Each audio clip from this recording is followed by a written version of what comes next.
안녕하세요. 부에 관한 모든 지식 위즈벅스의 파로스입니다.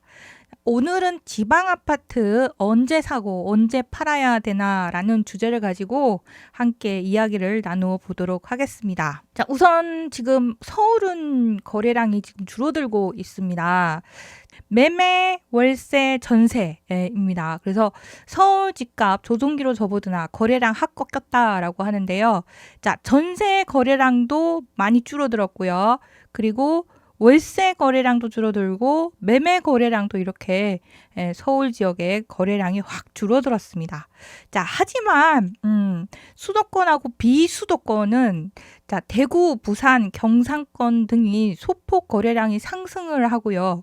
강원권은 이제 보합 상태라고 합니다. 자, 그리고 강주, 전라권과 대전, 충청권은 각각 7.4%포인트, 2.5% 포인트 하락했다고 합니다.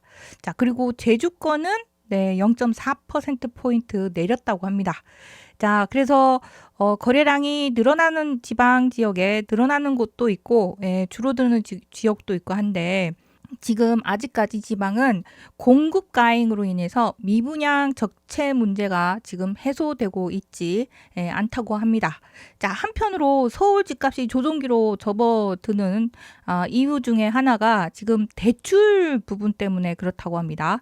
대출 제한에 따른 잔금 마련 확보의 어려움 때문에 서울 거래량이 지금 많이 줄어들고 있다고 합니다. 그래서 대출을 못 받아서 발을 동동 구른다라고 이야기를 하고 있는데요. 자, 2024년 11월 12일 기사를 보면 잔금 대출 규제 강화로 서울 아파트 입주율이 뚝 떨어졌습니다.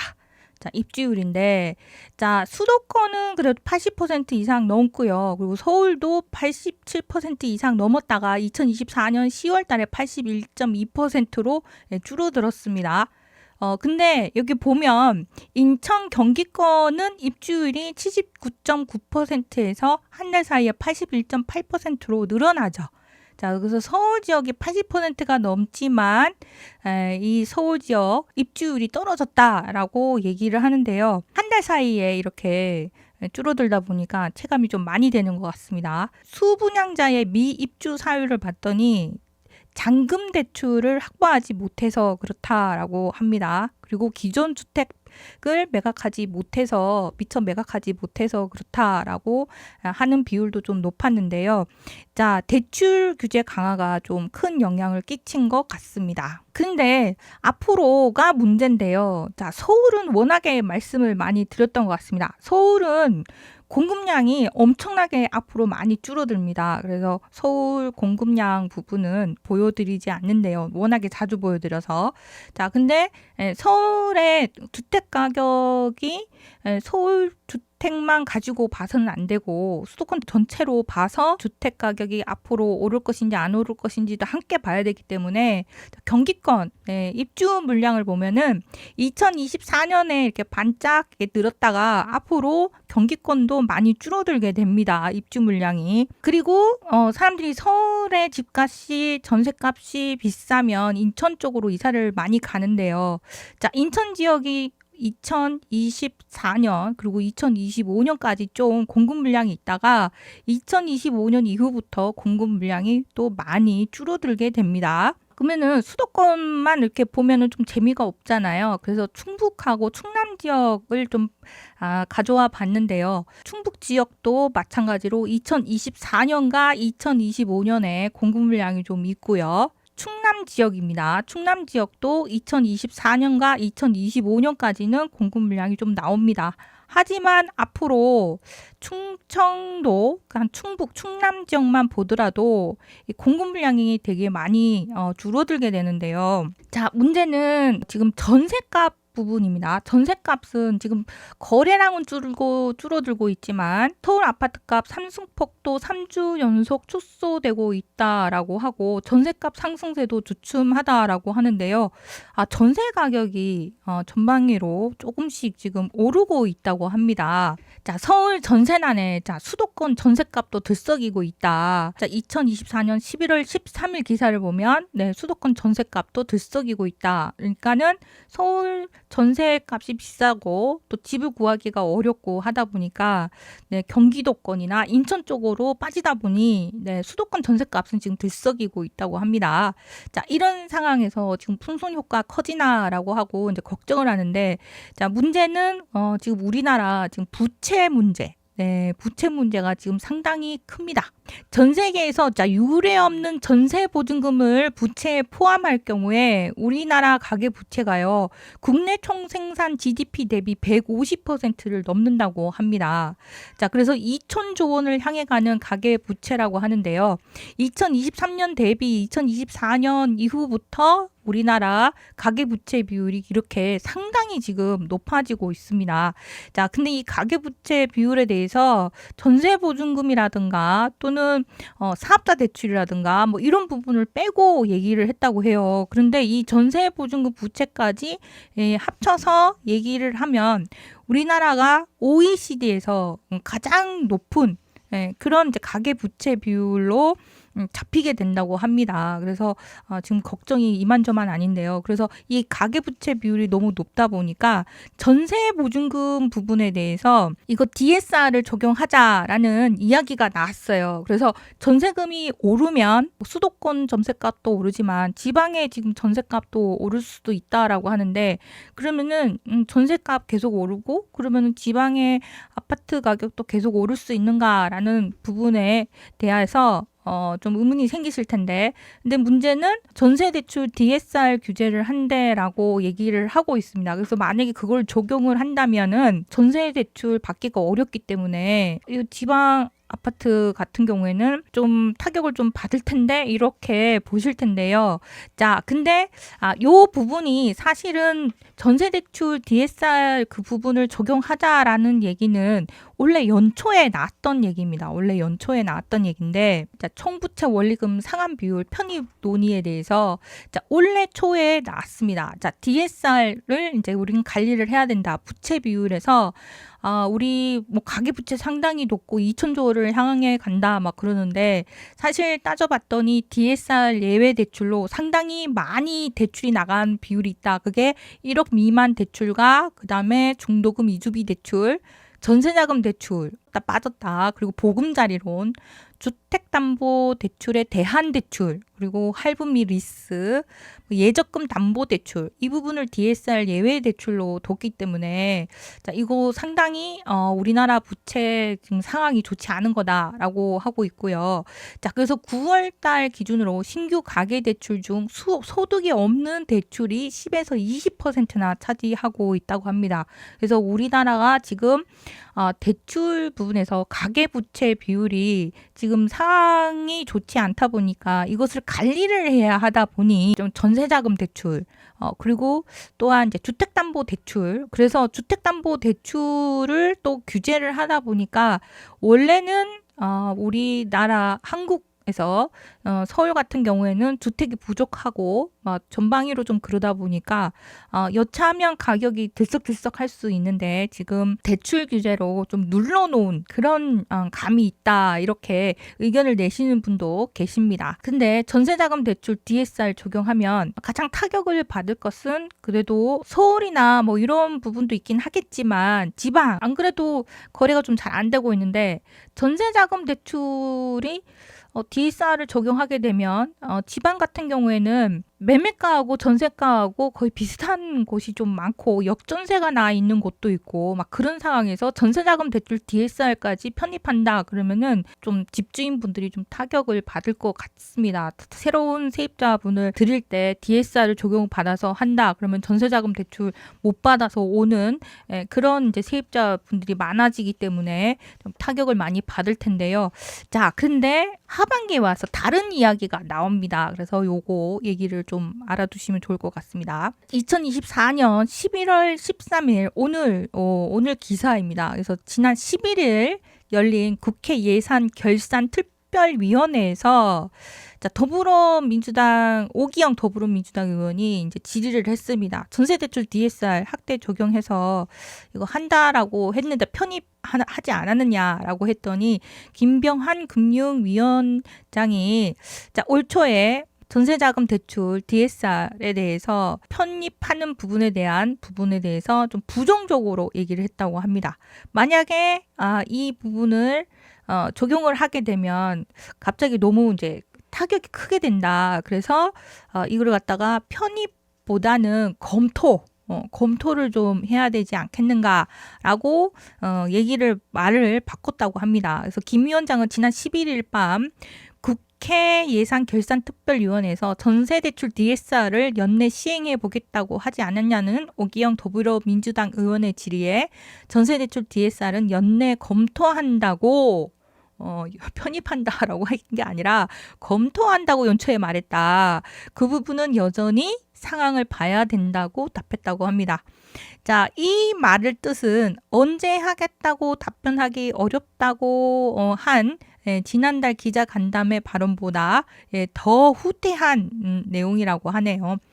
자, 그래서 올해가 이제 2달도 채 남지 않은 만큼 사실상 연내에 전세 대출을 DSR에 편입하지 않겠다는 의미로 해석된다고 합니다.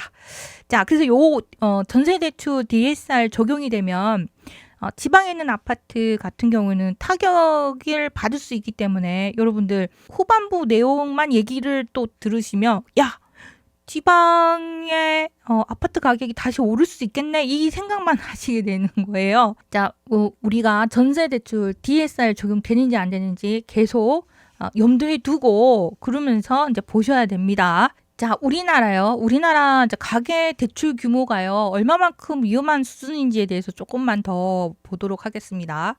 자, 한국의 가계 대출 규모가요 그 절대 수치가 위험 수준에 이른 지 꽤 오래되었다고 합니다. 국제금융협회 세계 부채 보고서를 보면요. 올 1분기 한국의 국내 총생산 GDP 대비 가계부채 비율은 98.9%로 조사 대상국 중 4위를 기록했다고 합니다. 하지만 이는 전세대출이라는 세계적으로 유례가 없는 대출액을 뺀 수치로 이를 포함하면 GDP 대비 가계부채 비율은 156.8%로 올라 경제협력개발기구 OECD 31개국 중 가장 높게 된다고 합니다. 자, 그만큼 우리나라 가계부채 문제가 좀 상당히 심각한 상황이에요. 자, 근데 왜 서울에 여차하면 아파트 가격이 그렇게 오르나요? 도대체 이 지금 가계부채가 많다고 하는데 왜 그러나요? 라고 하실 텐데요.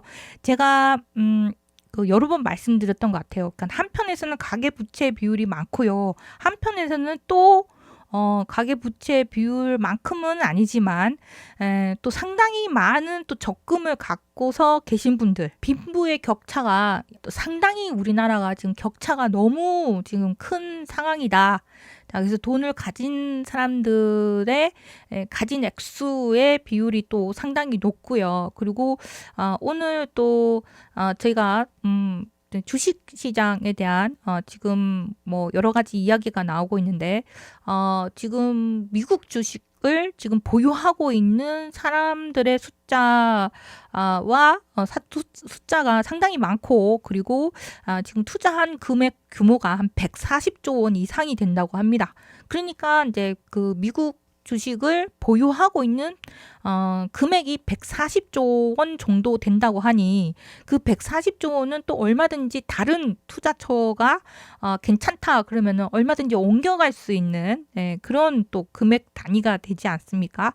자, 그래서 여차하면 아파트 가격이 오를 것 같아라고 한다면 그 아파트를 사들일 수 있는 여력이 있는 사람들이 아직까지 많다. 자, 그래서 서울의 아파트 가격이 오르는 이유가 좀 그런 부분이 있다라는 부분이 있고요. 자, 근데 이제 문제는 이제 공급 부분입니다. 자, 지방에 지금 미분양 물량이 해소가 잘 안 돼서 지금 적체되고 있다고 하는 상황에서 지방의 아파트 가격이 다시 오를 수 있나요? 라고 하는데요. 자, 내년 수도권 집값은 내년 오를 수 있다고 합니다. 자, 아까 보여드렸던 것처럼 경기권, 인천권은 2025년 이후부터 또 물량이 많이 줄어들게 되고요. 그래서 집 부족 현상이 서울뿐만 아니라 수도권 전체로 집 부족한 현상이 좀 심화되다 보니까 수도권 집값이 오를 가능성이 크다라고 보고 있습니다. 하지만 내년에 지방 주택 가격은 떨어질 가능성이 크다고 합니다. 우선은 분양 물량 해소되지 않은 부분이 있고 공급이 계속되고 있는 상황이고요. 자, 그리고 대출 규제도 지금 계속 규제를 하고 있는 상황인데요. 자, 다만 내년 하반기쯤부터 전방위로 전국으로 공급 감소로 인해서 집값이 상승할 수 있다라고 내다보고 있다고 합니다. 자, 한국건설산업연구원 건산연에서요 6일 강남구 건설회관에서 2025년 건설 부동산 경기 전망 세미나를 열었다고 합니다. 자, 이때 이제 수도권은 강보 합세를 유지할 것으로 보이나 지방을 중심으로 내년에 하락세가 이어질 전망이라고는 하는데요. 자, 다만 하반기부터는 그 공급 감소로 인해서 집값이 상승할 수 있다라고 하고 있습니다. 자, 앞으로 그 2, 3년 내 공급 절벽 우려가 나오고 있는 것이 지금 문제인데요. 내년 하반기쯤부터 시장에 가시화될 예상이라고 합니다. 지금 문제가 되는 게 주택 부문 건설 그 공사 진척도와 그 3년 전 착공 호수 등을 종합적으로 고려할 때 공급 부진에 의한 가격 상승 압력이 2025년 하반기쯤부터 시작해서 나타날 전망이라고 합니다. 내년 상반기 되면 지방 아파트 가격은 하락하는 부분에 대한 얘기가 계속 여전히 나올 텐데요.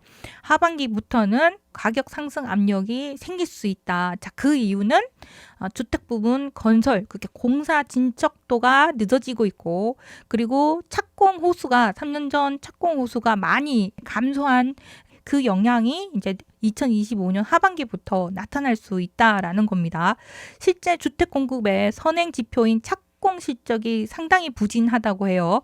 통상 착공 2, 3년 뒤에 입주가 이루어지는데 그 주택 건설 착공 실적에 따르면 2022년과 2023년 전국에 각각 38만 3,404가구 그리고 24만 2,188가구가 착공했다고 합니다. 그러니까 2022년에 38만 3,404가구고요. 2023년이 24만 2,188가구 착공했다고 합니다. 자, 이는 2020년과 2021년보다 수십만 건이 적다고 해요. 2020년에 52만 6,311가구였고요. 2021년은 58만 3,737가구였습니다. 자, 이런 상태에서 2022년과 2023년에는 착공이 수십만 건이 적게 됐는데요. 자, 특히 서울 같은 경우는요. 서울이 2023년 27,812가구로 착공되어서 직전 연도 62,585가구보다 절반도 채 되지 않은 그런 상태라고 합니다. 그러니까 서울의 착공이 되는 수가 상당히 많이 줄어든 그런 상황입니다. 자, 이러다 보니까 서울, 그다음에 수도권, 그리고 전국적으로 착공 실적이 그닥 좋은 상황이 아니에요. 그래서 공급이 2025년 이후부터 그때부터 확연히 많이 줄어드는 그런 현상이 생길 거다라는 거고요. 자, 실제 내년 수도권 아파트 공급 물량이 이제 급감할 것으로 보이는데요. 자, 부동산 124에 따르면 내년 수도권 아파트 입주 예정 물량은 총 11만 54가구로 올해 15만 3,728가구 대비 약 28.41% 감소할 것으로 예상된다고 합니다. 자, 이는 2016년 이후 최저치라고 합니다. 2016년 이후 최저치라고 합니다. 자, 이렇게 서울 수도권도 많이 줄어들게 되고, 그리고 전국적으로 실제로 착공 실적도 많이 줄어들게 돼서요. 지방도 집이 부족한 그런 상황이 여기 왜 집이 없지? 뭐 이렇게 미분양 나서 많이 쌓여 있었던 거 아니야라고 할 텐데 갑자기 주택이 부족해지는 그런 현상이 생긴다. 자, 그게 2025년 하반기부터 나타날 것이다라고 보고 있는데요.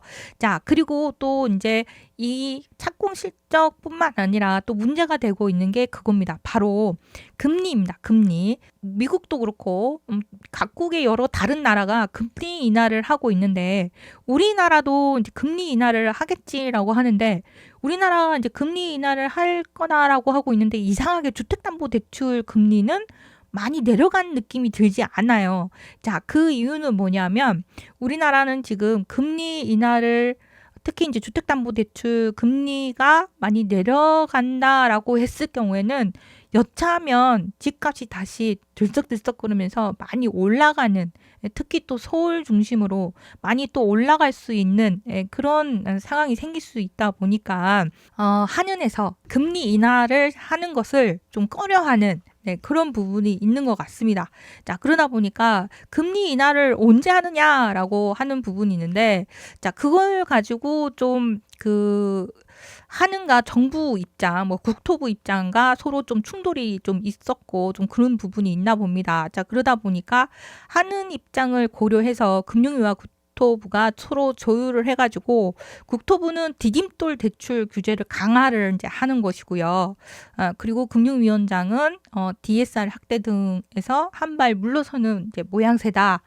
원래 DSR 이거 적용해서 뭐 전세대출 부분이나 이런 부분 뭐 적용하고 뭐 이런 부분에 대해서 왜 적용 안 하느냐라는 부분이 있었는데 국토부가 디딤돌 대출 규제를 강화를 하고 금융위원회에서는 DSR 확대 등에 대해서 한 발 물러서는 모양새로 하는 거고요. 자, 그래서 이제 은행 입장에서 지금 주택담보대출 금리 부분 왜 이렇게 높아요? 라고 하는데, 자, 금리가 내려가면 여차하면 다시 부동산 가격이 들썩들썩 할 수 있는 부분이 있고, 그거는 언제든지 그럴 수 있는 지금 상황인 부분이 있습니다. 그래서 그걸 많이 염려해서 그렇고요. 자, 그런데 또 그렇다고 해서 또 계속 부동산 시장을 계속 눌러놓을 수는 없고요. 자, 더군다나 지방 같은 경우에는 부동산 시장을 계속 눌러놓았을 경우에 여러 가지 왜 내 주머니가 이렇게 텅텅 비었지? 왜 이렇게 뭔가 이렇게 돈이 도는 것 같지 않지? 뭐 이렇게 시장 경제가 이렇게 살아나지 않지? 이런 느낌이 많이 들기 때문에 계속해서 지방의 또 부동산 시장을 또 계속 눌러놓을 수 있는 그러니까 눌러놓다기보다 지금은 지방 같은 경우는 이제 조정기를 거치고 있는 그런 상황인데요. 지방 같은 경우에는 이제 다시 한번 주택 공급도 줄어들게 되는 2025년 이후부터 줄어들게 되는 상황이 생기면서 그리고 또한 선거가 다가오고 있으면 좀 분위기가 또 지방 분위기가 또 좀 좋아야 우리 지역에 좀 부동산 시장은 좀 살아나네, 좀 분위기 괜찮네 이런 느낌이 나야 좀 선거할 때 좀 활력도 생기고 좀 그런 감이 좀 우리나라는 조금 있다 보니 아무래도 지방의 부동산 시장은 규제나 여러 가지 부분이나 해서 좀 살리는 방향으로 가지 않을까. 그럼 그것까지 겹치게 되면 지방의 부동산 가격이 다시 지방 부동산 이제 완전히 끝난 거 아니야? 이런 느낌이 들었을 텐데 다시 살아나는 그런 이제 모양새가 나타날 수 있습니다. 자, 그런데 그때 어떻게 해야 되냐면 그때 이제 다시 뭐 이제 이런 이야기가 들려올 거예요.